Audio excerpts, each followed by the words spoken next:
क्यान्सरका प्रकारलाई दुई भागमा विभाजन गर्दा पहिलो रहेको छ रोक्न नसकिने क्यान्सर र दोस्रो रहेको छ रोक्न सकिने क्यान्सर।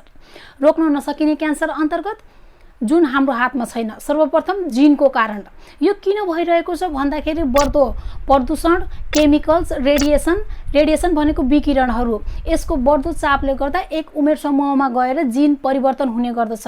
त्यसको कारणले गर्दा क्यान्सर हुने सम्भावना बढिरहेको छ। अर्को रोक्न सकिने क्यान्सर धूम्रपान, मद्यपान, जङ्क फुडहरू, विदेशदेखि प्याक भएर आउने खानपिनहरू, साथै चापेका अचारहरू जसलाई रेडिमेड फुड भन्छौँ, र यसका साथै संक्रमणहरूको कारणले गर्दा क्यान्सर हुने गर्दछ। जस्तो हेपाटाइटिसको भाइरस भयो, पाठेघरको मुखको क्यान्सरको कुरा गर्दा ह्युमन प्यापिलोमा भाइरसको संक्रमण हुन्छ, जसले गर्दा क्यान्सर हुने सम्भावना बढी हुन्छ।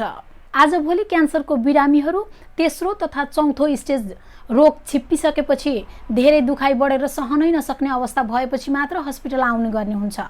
विशेषतः महिला दिदीबहिनीहरू पाठेघरको मुखको क्यान्सर र स्तनको क्यान्सरहरू रोग लुगाउने प्रचलन भएकाले रोग छिप्पिसकेपछि मात्र चेक जाँच गर्न आउने हुन्छ।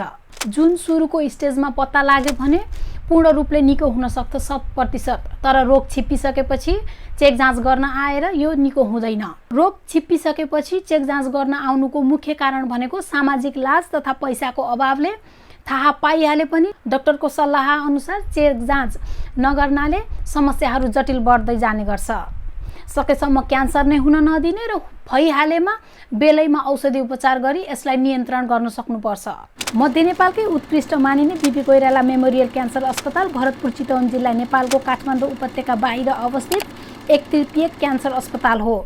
सन् 1982 मा घाँटीको क्यान्सरबाट निधन भएका नेपालका प्रथम लोकतान्त्रिक प्रधानमन्त्री विश्वेश्वर प्रसाद कोइरालाको सम्मानमा अस्पतालको नाम राखिएको हो। 1995 मा यसले दिने सेवाहरू प्रस्ताव गर्न थाल्यो र 1979 मा भित्री बिरामीहरूको उपचार गर्न थाल्यो। अस्पताललाई चीन र नेपालले समान रूपमा आर्थिक सहयोग गरेको थियो। चीनले नयाँ सुविधाका लागि कर्मचारीहरूलाई तालिम दिन चिकित्सक र अन्य कर्मचारीहरू पठाएको थियो। क्यान्सरले वर्ग, उमेर, धनी, गरिब केही पनि छुट्याउँदैन।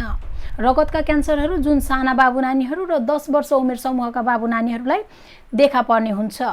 हड्डीका क्यान्सरहरू ओस्टियोसार्कोम जस्तो बढ्दो उमेर समूह 10, 12, 15 वर्षका उमेर समूहका बाबु नानीहरूलाई देखिने गर्दछ।